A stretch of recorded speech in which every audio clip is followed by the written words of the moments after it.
Good morning student. Good morning sir.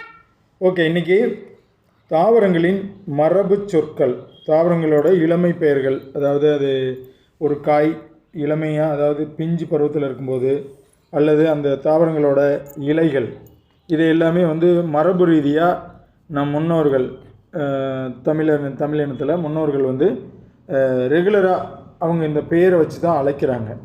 அந்த மரபு சொற்களை தான் நம்ம இப்போ இந்த கிளாஸில் பார்க்க போகிறோம். தாவரங்களில் உருவாகக்கூடிய இலை, காய், கனி, இதோட மரபு சொற்கள் என்னங்கிறத இந்த கிளாஸில் படிப்போம். இதை நீங்கள் திரும்ப திரும்ப கேட்கறதன் மூலமாக உங்களுடைய மனதில் பதிந்து கொள்ளும், போட்டித் தேர்வு எழுதுவதற்கு மிகவும் பயன்படும். மா இலை, அதாவது மாமரத்தில் இருக்கக்கூடிய இலையை நம்ம இலைன்னு தான் சொல்லணும். மற்ற இடங்களில் சில இடங்களில் தலைன்னு கூட சொல்லுவாங்க, அப்படி சொல்லக்கூடாது. மா இலை, மாமரத்தில் வரக்கூடிய இலையை மா இலை அப்படின்னு சொல்லுவாங்க. பலா மரத்தில் வரக்கூடிய இலையும் பலா இலை, பலா இலை.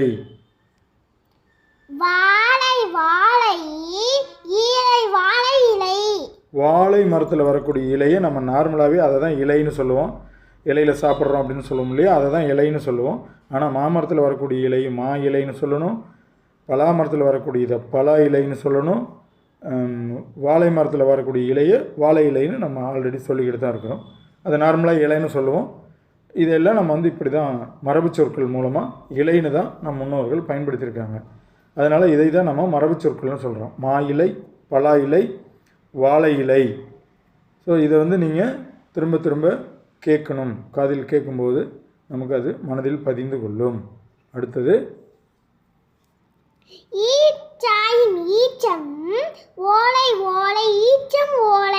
Very good.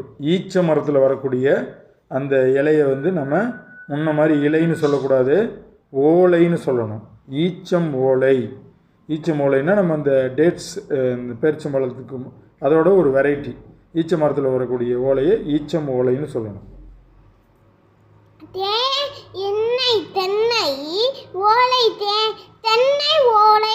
Very good.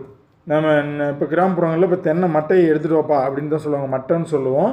அப்படி கிடையாது, தென்னை ஓலை என்று தான் அழைக்க வேண்டும். தென்னை ஓலை என்று அழைக்க வேண்டும். ஈச்சம் ஓலை, தென்னை ஓலை. அடுத்தது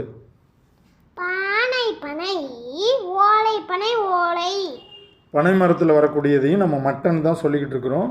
கிராமப்புறங்களில் இன்றெல்லாம் பார்த்தீங்கன்னா தெரியும், பனை மட்டையை எடுத்துகிட்டு வாப்பா அப்படிமோ, தென்னை மட்டையை எடுத்துகிட்டு வா அப்படிமோ. ஆனால் இன்னும் முன்னோர்களில் போய் பார்த்தீங்கன்னா ஓலை குடிசையில் இருக்கிறோம் அப்படின்லாம் நம்ம சொல்லியிருப்பாங்க. அப்போ அந்த ஓலை குடிசைன்னு சொல்கிறது இந்த பனை மட்டையை தான் சொல்லியிருக்கிறோம். அதனால் இதை நம்ம ஈச்சம் ஓலை, தென்னை ஓலை, பனை ஓலை. இப்போ டிஃப்ரென்ஸ் உங்களுக்கு புரிஞ்சிருக்கும். இலை எங்கே சொல்லணும், ஓலை எங்கே சொல்லணுங்கிறது. ஈச்சம் ஓலை, தென்னை ஓலை, பனை ஓலை, இப்படி தான் இதை அழைக்க வேண்டும். ஈச்ச மரத்திலிருந்து வரக்கூடிய இலையை ஈச்சம் ஓலை, தென்னை மரத்திலிருந்து வரக்கூடிய இலையை தென்னை ஓலை, பனை மரத்திலிருந்து வரக்கூடிய இலையை பனை ஓலை என்று நாம் அழைக்க வேண்டும். இப்படி இலையையும் எல்லா மரத்திலிருந்து வரக்கூடியது ஒரு இலையை நம்ம இப்படி பாகுபாடு படுத்தி தான் அழைக்க வேண்டும் என்பது தான் இதோட கான்செப்ட்.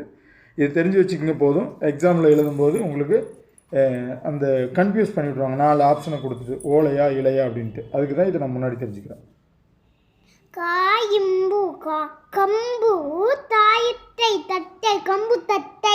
கம்பு தட்டை பாருங்கள், இந்த இடத்துல நல்லா கவனிங்க.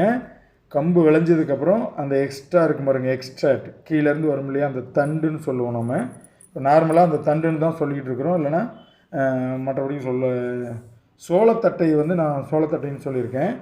கம்பு தட்டையெல்லாம் கம்பு தட்டுன்னு சொல்லுவாங்க. இந்த கேழ்வரகுலாம் கூட டிஃப்ரெண்ட்டாக தான் இருக்குது. இதெல்லாம் நம்ம தெரிஞ்சுக்கிடுச்சிக்கணும்.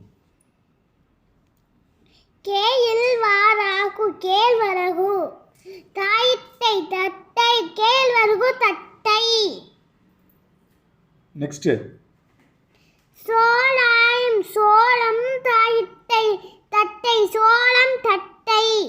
கம்பு தட்டை, கேழ்வரகு தட்டை, சோளத்தட்டை, இப்படி தான் நம்ம சொல்லணும். இதை நம்ம அந்த நடுப்பகுதி மேலே கருது வரத்துக்கும் கீழே வேர் இருக்கும், அதில் இருக்கிற தண்டு பகுதின்னு நம்ம சொல்லலாம். கம்பு தட்டை, கேழ்வரகு தட்டை, சோளம் தட்டை, இது எல்லாமே வந்து இப்போ கம்பு விளைஞ்சதுக்கப்புறம் அது வந்து அந்த தண்டில் இருக்கக்கூடிய அந்த நீர் இருக்காது, தட்டையாக அப்படியே மாறி போயிடும், சக்கை மாதிரி மாறிடும். அதேமாதிரி தான் கேழ்வரகும், அதே மாதிரி தான் சோளம் விளைஞ்சதுக்கப்புறம் பார்த்திங்கன்னா அந்த தட்டை அந்த வெயிட்லெஸ்ஸாக மாறி போயிடும், அதாவது ட்ரை ஆகி போய்டும்னு சொல்லுவாங்க. அதில் உள்ள தண்டில் நீர் இருக்காது. அதனால தான் அதை வந்து நம்ம வந்து இப்போ வாழைத்தண்டு வந்து அப்படி கிடையாது. வாழை மரத்தில் வரக்கூடிய தண்டு வந்து வாழை மரம் தார் வந்ததுக்கப்புறமா நம்ம அதை வெட்டினோம்னா அதில் சாறு இருக்கும், இதெல்லாம் ட்ரை ஆகிடும். அதான்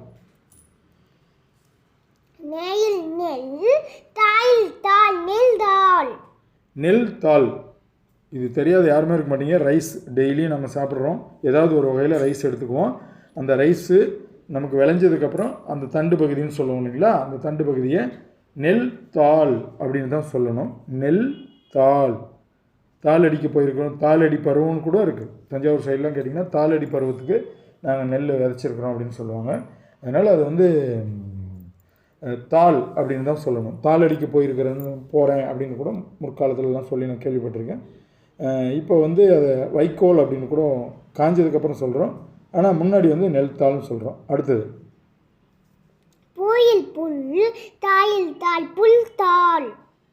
அடுத்தது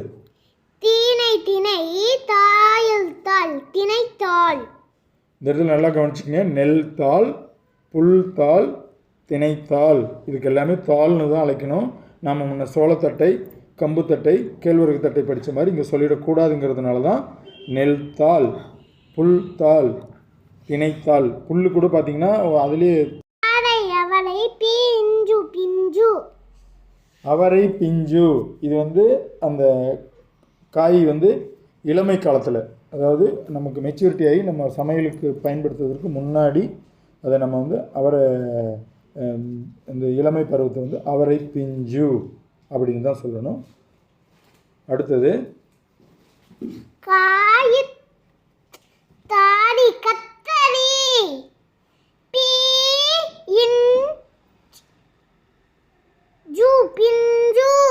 கத்திரிக்காயும் அதே தான், கத்திரி பிஞ்சு அப்படின்னு தான் சொல்லுவோம். இதெல்லாம் இளமை காலம், அந்த காயோட இளமை காலம்னா அது மெச்சூரிட்டி ஆகிறதுக்கு ஒரு 10 நாள் ஆகுதுன்னா அது உருவாகும் போது வரக்கூடிய இந்த ஸ்மாலாக சின்னதாக வரக்கூடிய பிஞ்சு.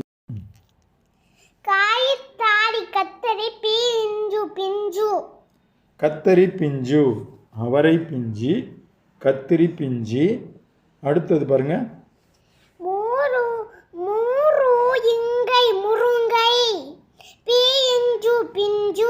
முருங்கை பிஞ்சு அப்படின்னு சொல்கிறோம். இதெல்லாம் காய் பருவத்துக்கு வரும்போது அவரைக்காய், கத்தரிக்காய், முருங்கைக்காய்னு சொன்னாலும் கூட அதோட இளமை கால பயிரில் வந்து இளமை காலத்தில் வந்து எப்படி சொல்கிறோன்னா அவரை பிஞ்சு, கத்தரி பிஞ்சு, முருங்கை பிஞ்சு, இப்படி தான் சொல்கிறோம். இது வந்து நம்ம அந்த அவரை பிஞ்சு, கத்திரி பிஞ்சு, முருங்கை பிஞ்சுங்கிறத நார்மலாக அந்த திரியாக அப்படியே மைண்டில் அடிக்கடி கேட்கும்போதே நமக்கு மைண்டில் நின்றுக்கும். அதுதான் இளமை காலத்தோட மரபு சொற்கள். இது தமிழ் முன்னோர்கள் பயன்படுத்திய மரபு சொற்களாக இதை நம்ம இந்த இடத்துல பயன்படுத்துகிறோம்.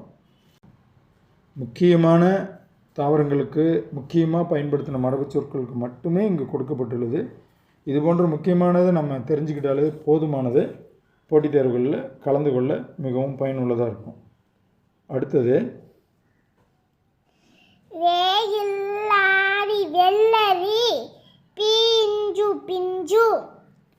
வெள்ளரி பிஞ்சு. இப்போ கூட நம்ம சமயத்தில் இப்போ வெயில் காலம் வந்துச்சுனாவே நமக்கு வெள்ளரி பிஞ்சு வந்துடும். வெள்ளரி பிஞ்சு ஒன்று கொடுங்க. வெள்ளரிக்காய் பொறுத்த வரைக்கும் பிஞ்சாக சாப்பிட்டா தான் நல்லாயிருக்கும்னு சொல்லி ரொம்ப ஸ்மாலாக பிஞ்சாகவே எடுத்துகிட்டு வந்து சேல்ஸ் பண்ணுறதை பார்ப்போம். அதனால் வெள்ளரி பிஞ்சு அப்படின்னு தான் சொல்லணும். வெள்ளரி பிஞ்சு, கத்திரி பிஞ்சு, முருங்கை பிஞ்சு, இந்த மாதிரி தான் நம்ம சொல்ல வேண்டியிருக்கு. சில சொற்களை வந்து இன்றளவும் பெரியவர்கள் பயன்படுத்துவதை பார்க்குறோம். நம்ம இந்த ஜென்ரேஷனுக்கு வந்து மேக்ஸிமம் தெரிய வாய்ப்பு கம்மி தான். 2K கிட்ஸுக்கெல்லாம் கூட தெரிய வாய்ப்பு கம்மி தான். வீட்டில் பெரியவங்க இருந்தாங்கன்னா அவங்களோட உரையாடும் போது நம்ம இந்த மாதிரி சொற்கள் எல்லாம் கற்றுக்க முடியும். என்ன தான் கற்றுக்கிட்டாலும் இலக்கண ரீதியாக நமக்கு வந்து மரபு சொற்கள், பிரித்து எழுது, சேர்த்து எழுது, இது எல்லாமே அரசு உத்தியோகம், கவர்மெண்ட் ஜாப் விரும்பாதவங்க யாரும் இருக்க மாட்டாங்க. அரசு உத்தியோகம் வேணும், கவர்மெண்ட் ஜாப் வேணும்னா அதிகப்படியான 200 மதிப்பெண் 200 கொஷின் கேட்குறாங்கன்னா அதில் 100 வந்து தமிழ் சார்ந்து தான் இருக்கும். அதனால் தமிழ் சார்ந்து எல்லாமே தெரிஞ்சு வச்சுக்கணும்.